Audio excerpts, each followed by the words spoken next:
تو شفیع مسلمینی، مهربان و نازنینی، تو امام الانبیایی، تو رسول آخرینی.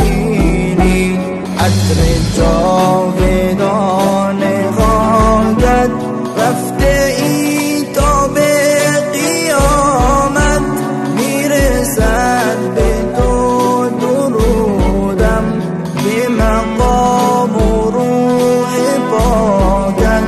یا حبیبی یا محمد یا نبی سلام علیک، یا رسول سلام علیک، یا حبیب سلام علیک. صلوات